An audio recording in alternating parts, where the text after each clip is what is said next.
Hey guys, what's up? It's Nicole. Welcome back to my channel, Real Talk Recovery, where we talk about recovery from addiction and I share my life with you.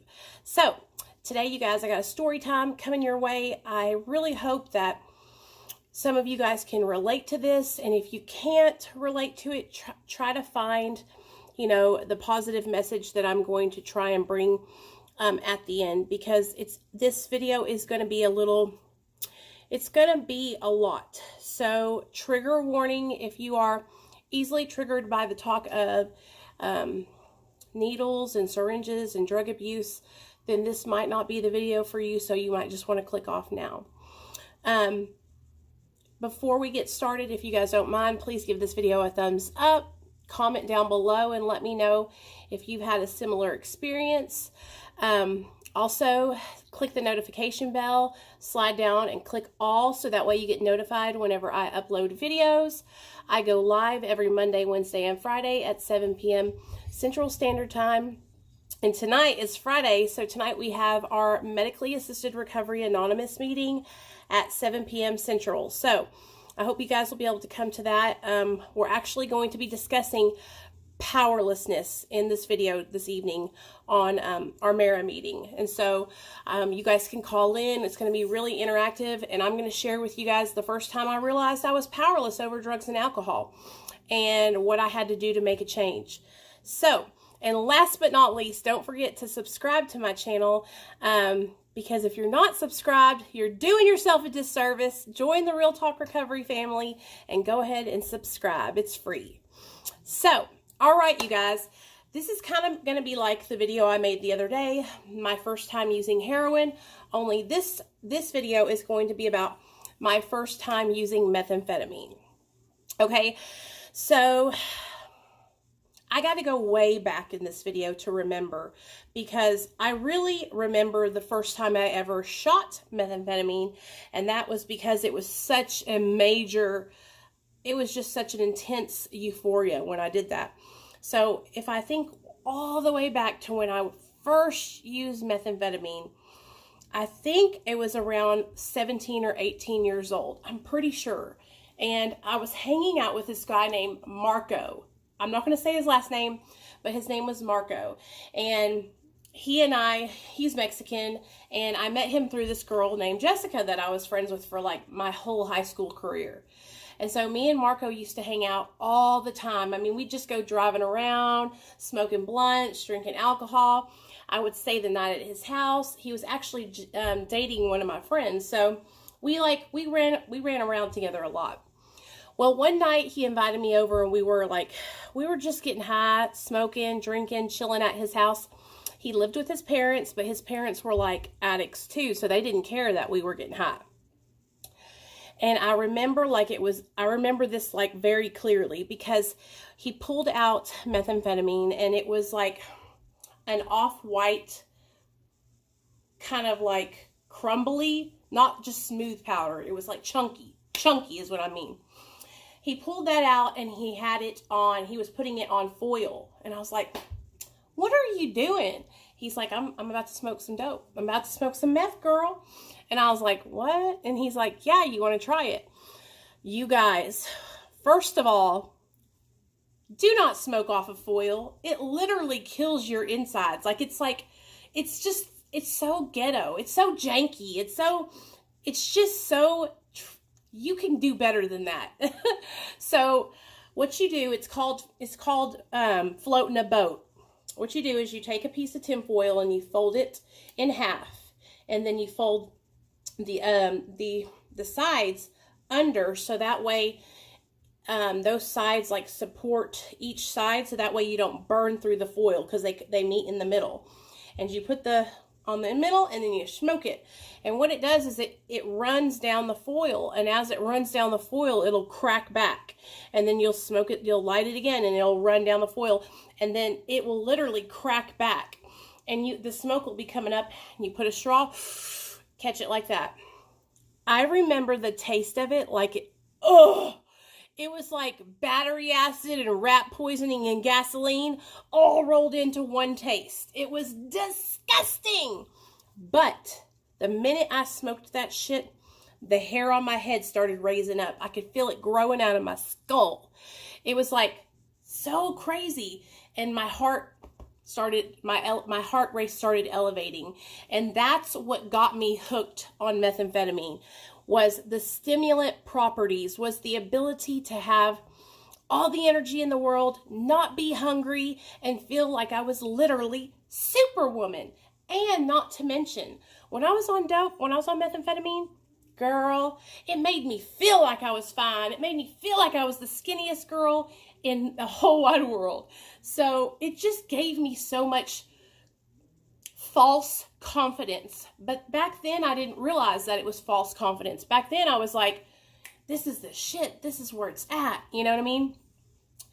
So once I smoked with Marco for the first time, then I learned how to smoke it different ways. And that's how I started out. Started out smoking it. I would smoke it in glass bowls. I would smoke it in light bulbs. I would do hot rails. Have you guys ever heard of a hot rail? You put yourself a line, you get a glass tube, and you light the end of the glass tube until it's blazed, until it's red.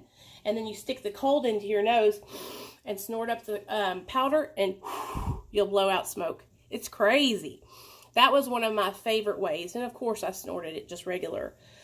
Now I'll share with you guys when I transitioned into being an IV user, because I hate to sound like this, but it wasn't until I started intravenously using drugs that my life really hit the shitter. Like my life really fell apart.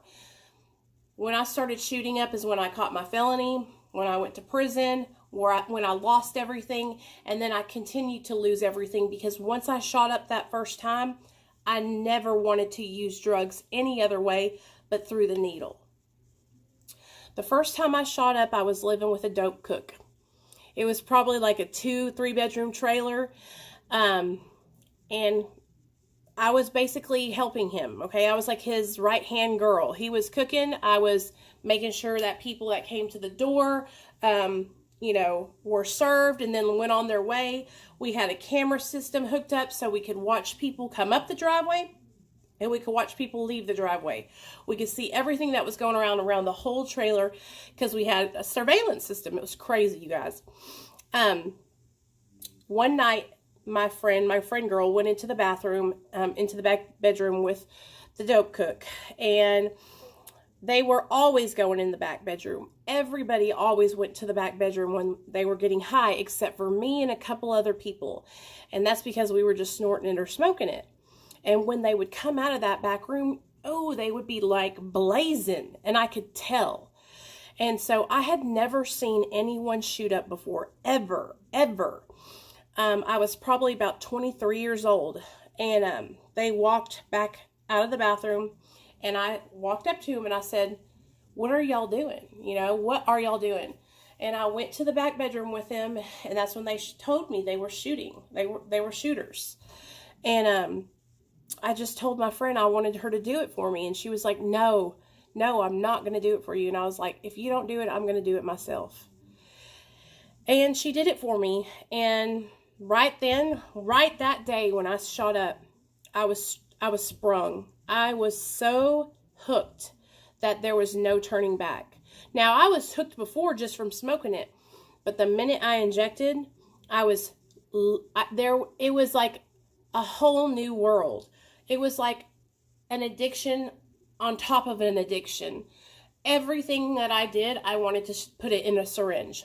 Cocaine, opiates, methamphetamine, crack, anything I could put into a needle, I would put it into a needle so that way I could get the ultimate high. It wasn't until 6 months after I started shooting up. Well, I don't mean it wasn't until. I mean, it was only 6 months after I started shoot up when I caught my felony charge for possession of a controlled substance. And I'm telling you guys, and I don't mean to make it like, oh, if you shoot up, you're way worse of an addict than somebody that doesn't shoot up. That's not what I'm trying to say. I'm just trying to say that there is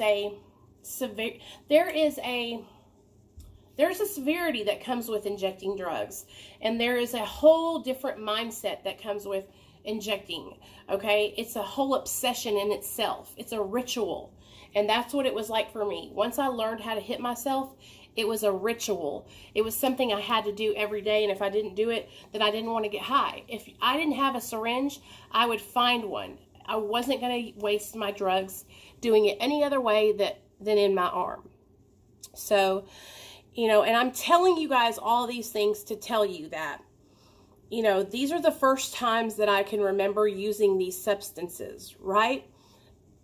But I was addicted before these first times. I was addicted.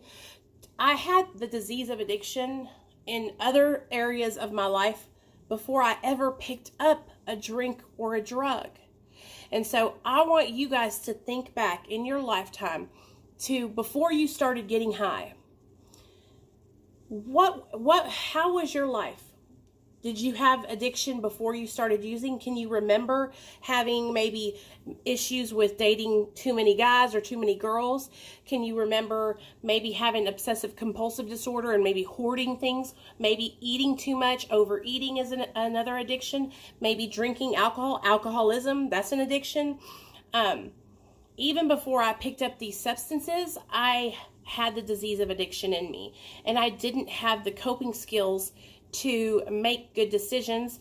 That's why I picked up drugs, because I was using drugs to cope with different situations, to escape reality, because I didn't want to live in that reality that I had for myself. I was just graduated college. I didn't know what I wanted to do with my life. I barely passed high school. I almost flunked out, and I had no idea what I wanted to do. And so instead of, you know, sitting down with my parents and having a conversation and getting some guidance, I went the other way, and I reached for drugs and alcohol. And so that's why it's so important for us to talk to our kids about talking to us and keeping the lines of communication open, because even though my mom and dad talked to me about everything, I still didn't feel like I could go to them, and that's not their fault. Back when we were growing up, it was just more of I didn't want to get in trouble. I didn't want to get in trouble by my mom and dad. Do you know what I'm saying? Especially my dad. I didn't want my dad to be disappointed in me. I didn't want to get in trouble. So I'm just sharing this with you guys because first, one, I find it really interesting to think back on the first time that I ever took part in doing these different substances. Now, you know, the way my addiction started, it started out, you guys, with drinking and smoking marijuana. And then it went to cocaine, and then it went to methamphetamine. So the next video I make, I'm going to share with you guys the first time I ever did cocaine. But I hope you guys, you know, get something out of this video. I hope that if you're struggling with addiction that you can relate. And I hope this gives you inspiration to know that if you've done the same things I've done, you can turn your life around right now. You do not have to live in this chaos and just sick life anymore. You can recover just like I have. And I'm going to keep on sharing my experience with you guys in hopes that it helps you guys change your lives and do better. And if y'all ever need anything at all you have to do is email me or DM me or text me on the Real Talk Recovery phone line. And that number is 501-991-5149. I really do love you guys so much. Y'all mean so much to me, and this channel has helped me in so many ways that I'll never be able to explain to you guys. But being able to share with you guys is a healing process for me. So thank you for allowing me to share, and I'll see you guys tonight at 7 p.m. Central Standard Time for our Medically Assisted Recovery Anonymous meeting. Love you guys.